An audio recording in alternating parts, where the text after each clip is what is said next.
خوش آمدید۔ آج ہم برصغیر کی تاریخ کے ایک ایسے باب پر بات کر رہے ہیں جس کے اثرات آج بھی ہماری زندگیوں میں، ہمارے ارد گرد ہر جگہ نظر آتے ہیں۔ ایک ایسی سلطنت جس نے اس خطے کو تاج محل جیسی عمارات دیں، ہماری زبان، ہمارے کھانوں پر اثر ڈالا اور تقریباً 300 سال تک دنیا کے سب سے امیر اور طاقتور خطوں میں سے ایک پر حکومت کی۔ ہم بات کر رہے ہیں مغلیہ سلطنت کی۔ جی، اور ہماری آج کی گفتگو کا مرکز ایک بہت تفصیلی مضمون ہے جو اس سلطنت کے قیام سے لے کر اب دیکھیں اس کے زوال تک کا احاطہ کرتا ہے۔ تو آج ہم یہ سمجھنے کی کوشش کریں گے کہ یہ سلطنت صرف تلوار کے زور پر نہیں بنی تھی۔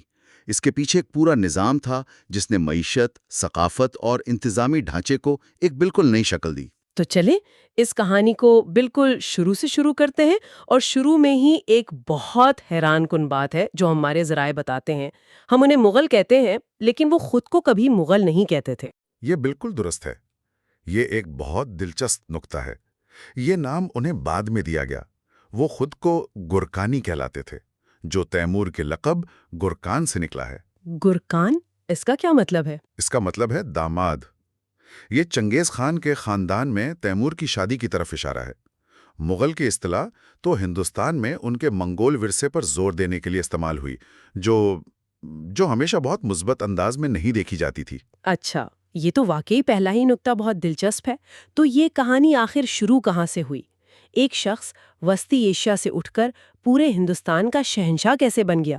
اس کہانی کا آغاز ہوتا ہے ظہیر الدین بابر سے، ایک ایسا شہزادہ جس کے خون میں دو عظیم فاتحین یعنی تیمور اور چنگیز خان کی میراث تھی۔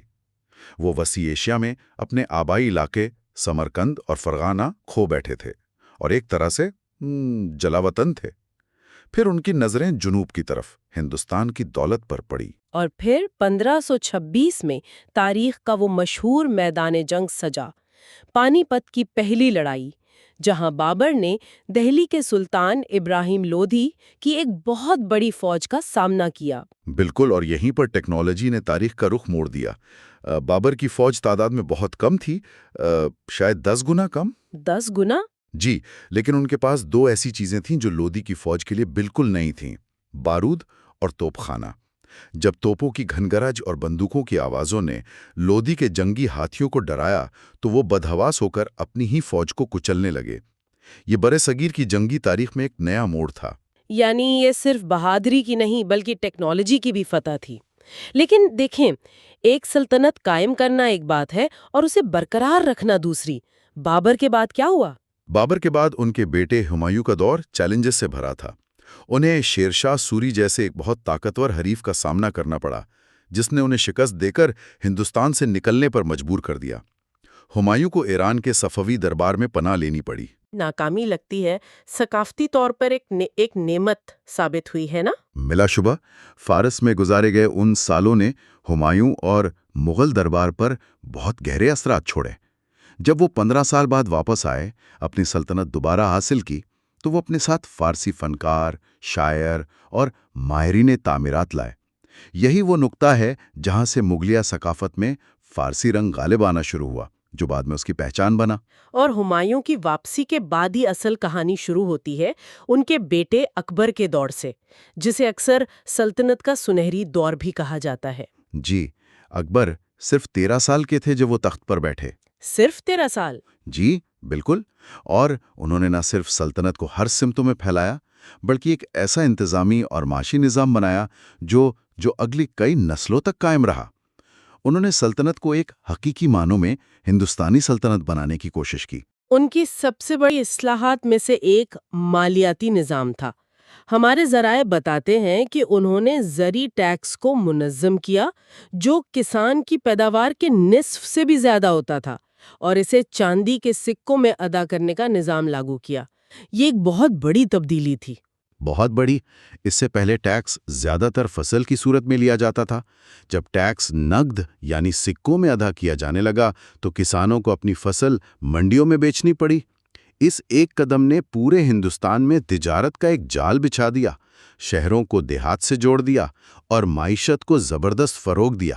اکبر کو مذہبی رواداری کے لیے بھی بہت سراہا جاتا ہے، لیکن دوسری طرف جیسا آپ نے کہا، ان کا ٹیکس نظام کسان کی پیداوار کا نصف سے بھی زیادہ لے لیتا تھا۔ کیا ان کی رعایا بھی انہیں اتنا ہی روادار سمجھتی تھیں جتنا آج مورخین سمجھتے ہیں؟ یہ ایک بہت اہم سوال ہے، اور تاریخ کی خوبصورتی یہی ہے کہ وہ سادہ نہیں ہوتی۔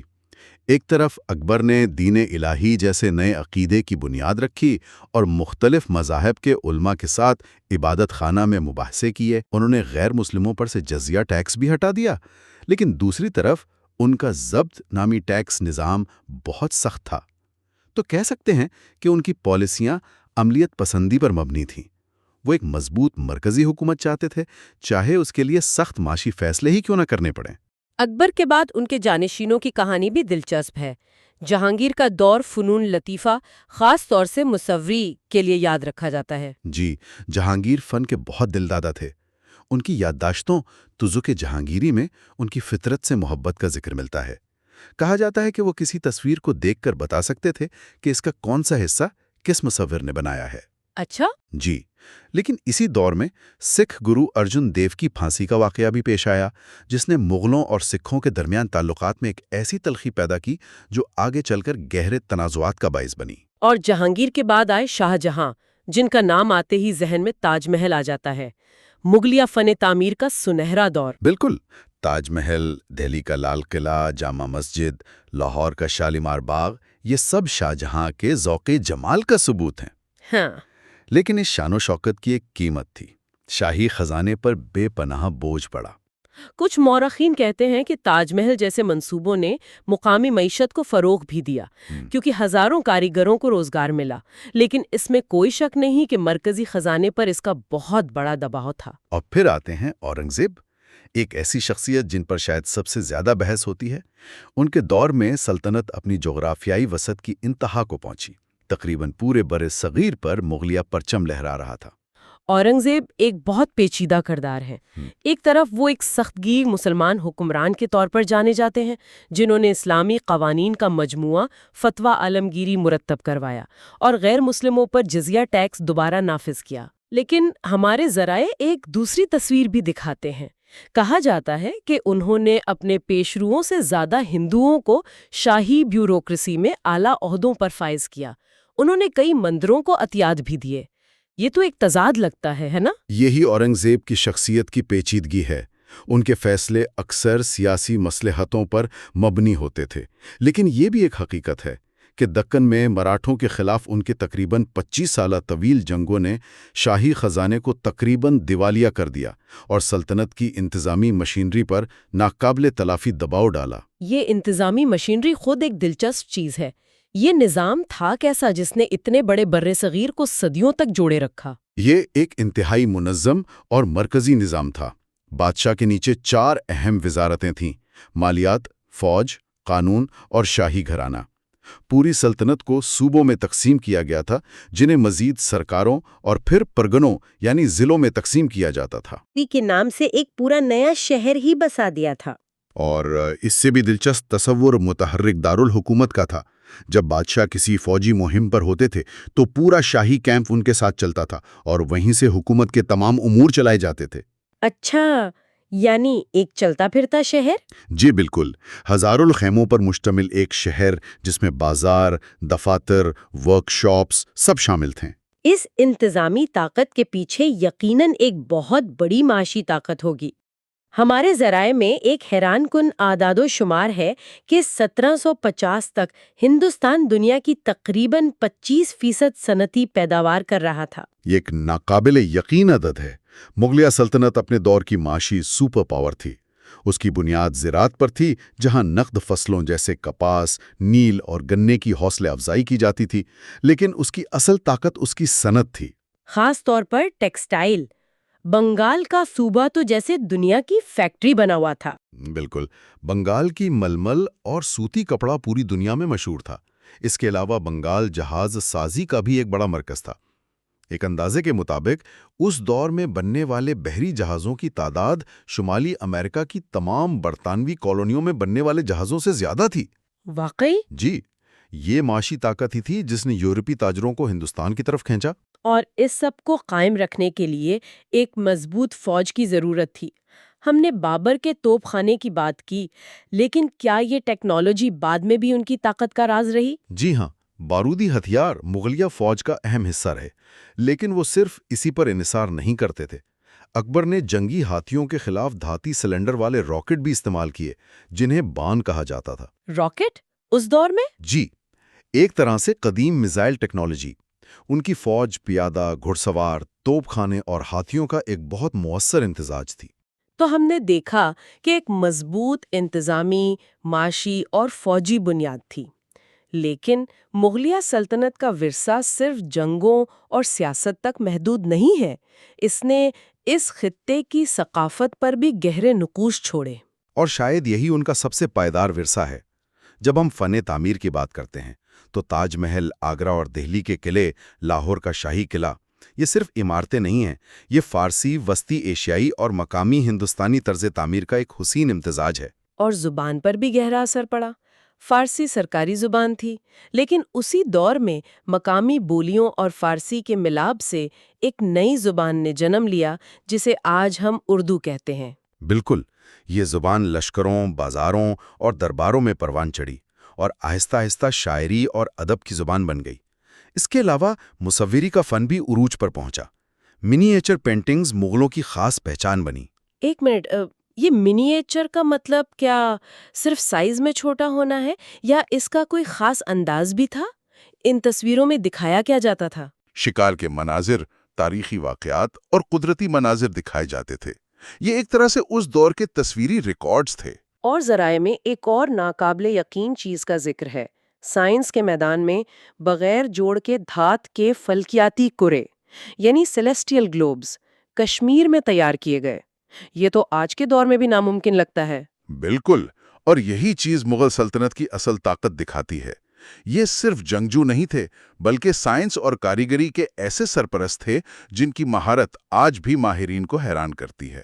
سوچے کہ اس دور میں بغیر کسی جدید مشینری کے ایک کھوکھلا، ہموار اور بالکل گول دھاتی کرا بنانا کتنا پیچیدہ رہا ہوگا۔ تو سوال یہ پیدا ہوتا ہے کہ اتنی مضبوط انتظامی، معاشی، فوجی اور ثقافتی بنیادوں پر کھڑی سلطنت آخر زوال پذیر کیسے ہوئی؟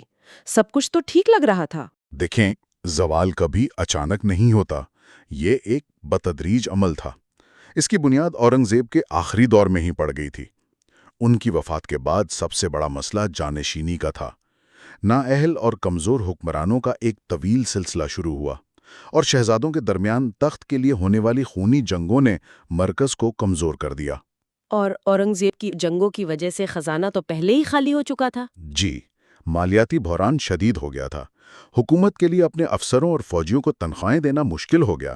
جب مرکز کمزور ہوا تو صوبائی گورنروں نے اپنی خود مختاری قائم کرنا شروع کر دی۔ اچھا۔ مراٹھے، نظام حیدرآباد اور نواب بنگال جیسے علاقائی حکمران طاقتور ہو گئے، اور وہ صرف نام کے لیے مغل بادشاہ کی اطاعت کرتے تھے۔ اور پھر بیرونی حملہ آوروں نے رہی سہی کسر پوری کر دی۔ 1739 میں ایران کے بادشاہ نادر شاہ کا دہلی پر حملہ ایک فیصلہ کن ضرب تھی۔ نادر شاہ نے دہلی کو بے دردی سے لوٹا۔ وہ اپنے ساتھ تخت طاؤس اور کوہ نور ہیرا سمیت بے تحاشا دولت لے گیا، لیکن اس سے بھی بڑا نقصان مغل بادشاہ کے وقار کو پہنچا۔ اس حملے نے سب پر ظاہر کر دیا کہ مغل شہنشاہ اب اپنی راجدھانی کی حفاظت کرنے کے قابل بھی نہیں رہا۔ اور اس تمام افراتفری کے پس منظر میں ایک نئی طاقت ابھر رہی تھی، برطانوی ایسٹ انڈیا کمپنی۔ بالکل، وہ تاجروں کے روپ میں آئے تھے، لیکن انہوں نے مقامی حکمرانوں کی کمزوریوں کا فائدہ اٹھایا اور آہستہ آہستہ ایک سیاسی اور فوجی قوت بن گئے۔ انہوں نے بتدریج سلطنت کے امیر ترین صوبوں پر قبضہ کر لیا، اور آخرکار 1857 کی جنگ آزادی کے بعد انہوں نے آخری مغل بادشاہ بہادر شاہ ظفر کو موصول کر کے رنگون جلاوطن کر دیا، اور یوں اس عظیم سلطنت کا باقاعدہ خاتمہ ہو گیا۔ تو اگر ہم آج کی گفتگو کا خلاصہ کریں تو مغلیہ سلطنت صرف ایک فوجی طاقت نہیں تھی، بلکہ ایک ایسی ریاست تھی جس کی بنیاد ایک پیچیدہ انتظامی نظام، ایک خوشحال معیشت اور ایک بے مثال ثقافتی ورثے پر رکھی گئی تھی۔ بابر نے اس کی بنیاد رکھی، اکبر نے اسے مضبوط کیا، شاہ جہاں نے اسے خوبصورتی بخشی، اور اورنگزیب کے بعد یہ بتدریج بکھر گئی۔ اور اس کا ورثہ آج بھی ہمارے ارد گرد زندہ ہے۔ ہماری زبان، ہمارے کھانے، ہمارا لباس، ہماری رسومات اور سب سے بڑھ کر ہماری عمارتیں، یہ سب اسی دور کی یاد دلاتی ہیں۔ یہ محض ماضی کا ایک باب نہیں، بلکہ ایک ایسی حقیقت ہے جس نے اس خطے کی موجودہ شناخت کو تشکیل دینے میں کلیدی کردار ادا کیا ہے۔ اور آخر میں سننے والوں کے لیے سوچنے کے لیے ایک نکتہ مضمون میں ذکر ہے کہ مغلوں کی تعمیر کردہ یادگاریں آج ہندوستان، پاکستان، بنگلہ دیش اور افغانستان جیسے کئی ممالک میں بٹی ہوئی ہیں۔ جدید دور میں سرحدوں کے ذریعے اس مشترکہ ورثے کی تقسیم سلطنت کے اس متحدہ ثقافتی منظرنامے کے بارے میں ہماری سمجھ پر کیسے اثر انداز ہوتی ہے؟